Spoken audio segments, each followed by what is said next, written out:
Shin, Mississippi State's on a hot streak.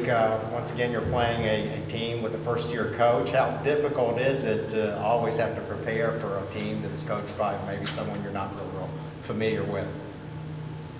Well, this would be our first time playing them, so they're obviously new to us. But we have a sample size enough film. They've played a bunch of games to have a good feel for them. I think where they're unique at is they force a lot of turnovers and they score off of turnovers at a high rate, and their offensive rebounding at a high rate. So they're rebounding, and by way of their scoring on using their defense to cause offense, they do that at a high rate. So I think ball toughness and limiting our turnovers, and then the war on the boards will pose some kind of a challenge for us. But other than that, I don't think that anything else they're going to do is new to us. We have enough film on them that we've watched. So. Jen, how much of a sense of urgency is there, or a growing sense of urgency with 6 games left and obviously some work still to do to get into the tournament? I think that around this time of the year, no matter what the circumstances or the situation you're in, there's a sense of urgency because you're nearing the end, you're nearing the conference tournament, the conference end, and postseason play and all of that stuff is starting to play a factor. So I don't think, other than us playing at a high level with some consistency, that's a sense of urgency on that, and that's part of our preparation. But I think that the elephant in the room is there. We know that the season is coming to an end. We got 6 games left. We got postseason. We got the conference tournament. Then after that, that's in the parking lot. But we got to focus on today and focus on winning today and kind of not so much worry about that, put pressure on that. We win the day, win our practice today, have a good walkthrough and shoot around and all that and try to prepare for Mississippi State. We can't think about all of that right now. We got to live in the moment. You know you got great players. They know they're great. What is their mindset like now? I think our guys' mindset is they have a sense of urgency. I think they know that we got to get ourselves together again right now as we move down the stretch of the season in terms of getting closer to the end. We want to finish strong in the conference. We want to have a good showing in the conference tournament, and then hopefully after that, then the tournament after that will be what it is if we take care of those things step by step. But again, our guys understand. They understand the level of what we're dealing with right now in terms of it's kind of some guys on our team right now have to take on a more heavier load because we're down a few guys. No excuse, next man up. But some guys got to step up a little bit more and carry a heavier load than normal with 2 of our guys supposedly out, maybe in or out. I don't know yet. We haven't practiced, but we'll see how that goes. But some of our guys got to take on a more heavier load. Who are some of those guys do you think might have to take on a bigger load? Guys that are playing, and then the guys that are on the bench that are now getting more opportunity, because if we're out with those 2 guys, then that means that the Adus, the Reeves, the obviously Damians, Lance, Ugo, we have a full roster for a reason, and we believe in it. We believe in our guys. They haven't had their opportunities, but now they're going to get them, and you got to always be ready to answer the call. And then the guys that aren't playing, Cason's probably got to take on a bigger, heavier road. Oscar, Jacob, and we just got to have some guys step up, and I think they're up for the challenge. And if they do that, we'll be fine. Obviously, I haven't seen much of Ugana on the court lately, but where have you seen him grow in practice from when he got here in August, September to now? He's working hard every day. Enjoy coaching him. Enjoy being around him. He's a beacon of light. Like he's got an infectious personality, and he's very smart. So, as an eyewitness to what's going on, obviously not playing as much, he has a lot of knowledge and a lot of input. So, I talk to him all the time about what he sees, what he thinks, and how's the locker room, and he's got great insight, and he's working his tail off. and he may get an opportunity. And if he gets this opportunity, one thing he's gonna do is he's gonna give you everything he's got. He's gonna give us some collective intelligence because he's a smart kid and he understands the schematics. And so we need that. And he gives us some rim protection. So I know that he's ready. We feel confident that he's ready. It's just waiting on that opportunity. I think he'll be ready if he gets it. He obviously came in with kind of a long-term outlook on it. I mean, some people thought he might even redshirt this season. Where do you see, from what you've seen, where do you see him kind of extrapolated over 2 years, 3 years down the road? He's going to be a big-time player. He's going to be one of those guys.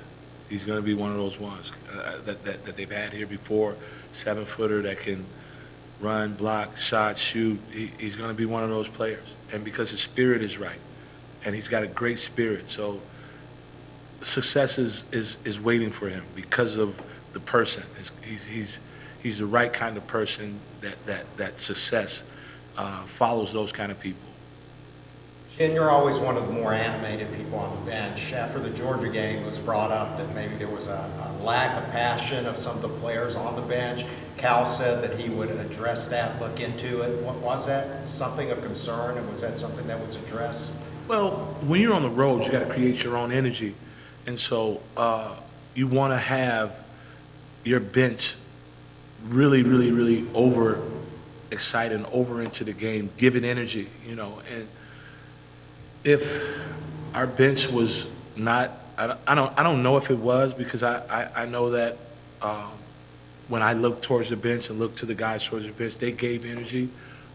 So I don't know if it was lacking, and if it was, then we got to do a better job. And I think that that has been addressed, and we'll be better. I don't think that's anything concerning. We'll be better. When you have guys out that you know is going to be out, how difficult is game plan of putting combinations on the floor where you have the right combination, where you're going to get the defensive output and scoring output at the same time? It poses a challenge because guys that you're counting on, and if you've counted on, are not there. So you got to kind of collectively fill those voids, and it is a challenge. But again, we believe in our guys. We believe in our locker room. I think we'll do a better job at filling those voids for those guys, because now it's like, you get used to it after 1 or 2 games. And so now we know what we have, and we know how we want to scheme, or we know how we want to plan for that game, knowing that they may or may not play. And so I think that we get more comfortable with it as long as they're out. And so I think coach is kind of putting together a game plan based off of what he knows in terms of who's going to be available, which we don't know yet. I mean, we haven't had practice yet. What have you seen in the past few weeks with Damian Coleman just having a spark off the bench? Damian's handled it well, and it's difficult. Some of these guys got a hard job, man, and having DNPs for several games and then being ready and available when your number is called is difficult. That's not an easy thing. That's some of the hardest jobs in this business, whether you're a professional or in college. It's a hard job, and so give a lot of credit to Damian, who's kept the right spirit, because your mind's got to be right in order for your game to be right. You can't impact the game unless you have a good mindset. And so for him to come in a few games that he's been able to play in and give us some positives, it's been huge. And I think that Damian has been really, really good spirits, really good with understanding that, he's had some setbacks and dealing with his personal issues, and if he was to get the opportunity to play, that he was going to try to give us what he can, and he's done a good job of that. Cal talked last night about some of the teams that have had success against you guys playing with nothing to lose, and said you guys need to kind of start playing with like you have nothing to lose. What does that mean to you? And has he said that in private too? Yeah, you probably got to ask Coach Cal more in depth and what he means in that. But I think that if I was to speak on that, I think his refuse to lose, that he's always had that, even when he was at UMass and some other different places in Memphis. And I think that that's where it kind of comes from, the mentality of refusing to lose. And I think that that's what that comes from. But you would have to ask Cal more in depth on that. And for the past 2 games, Cal has lamented playing guys too much. First it was Oscar, and then I think last game was Antonio. As an assistant coach, what is your role in maybe helping him out in terms of determining minutes on the court? I don't know, because it's tough. We're without 2 guys that both probably played 25-plus minutes a game. And so right now, currently, some guys, they have to probably play a little bit more than normal. And so we may have to, find different ways to get those guys out. And I'm sure Cal will figure that out, But it's tough right now. Guys got to play a little bit more because we're up to this point been down 2 guys. So. Coach, it looks like, from a naked eye, that teams are trying to get physical with you, and that bothers your guys a little bit. How do you coach and practice that? Do you try to overcome that with your athleticism, or do you have to be physical back? We got to be ball tough. I don't think that it's teams that are trying to necessarily be physical with us, per se, just Kentucky. I think that a lot of teams play physical, and I think that that's how they play. I don't think it's necessary that they're just trying to be more physical with us. I think that that's the discipline of their team and how they play. And we understand that those particular teams that play a little bit more physical and try to take you out of stuff, try to deny and make your catches tough and so on and so forth. So we got to be more ball toughness and in those particular games. But I think that that's just the game. I don't think that that's anything someone specifically trying to do to us. I don't think that. Don't take this the wrong way. We love hearing you talk, but before you got here, Coach Cal pretty much did all of these pre-game pressers. What are your thoughts on having the assistant coaches come out and doing these? I'm appreciative of it to get an opportunity, but I just do what I'm told. Like I'm a soldier, so I soldier up. I work for Coach Calipari, and when Deb tells me to come and talk with you guys, I'm a soldier, so I just do what I'm told. One other thing, a couple of games ago, I think it was Tom Hart brought up this really bizarre topic on Oscar and his premonition before the St. Peter's game. Are you able to shed any more light on that? Because I know a lot of us hadn't heard anything about that until. Well, I don't know if you know it or not. I don't have Facebook, Instagram, TikTok, I don't have any of it. So when you talk about stuff that people write or say, I don't hear any of it. I don't read any of it. Like literally, I don't hear any of anything you guys write. I don't even see this video. Like, this is going to be played somewhere, and I won't even get a chance to see it. Like, I never see anything media related. I'm just not that kind of guy. So I can't speak to something that was wrote or written in the media. I can't speak to that. Yeah, there was a story that Oscar had a premonition that something very bad was going to happen before the first round of the NCAA tournament last year.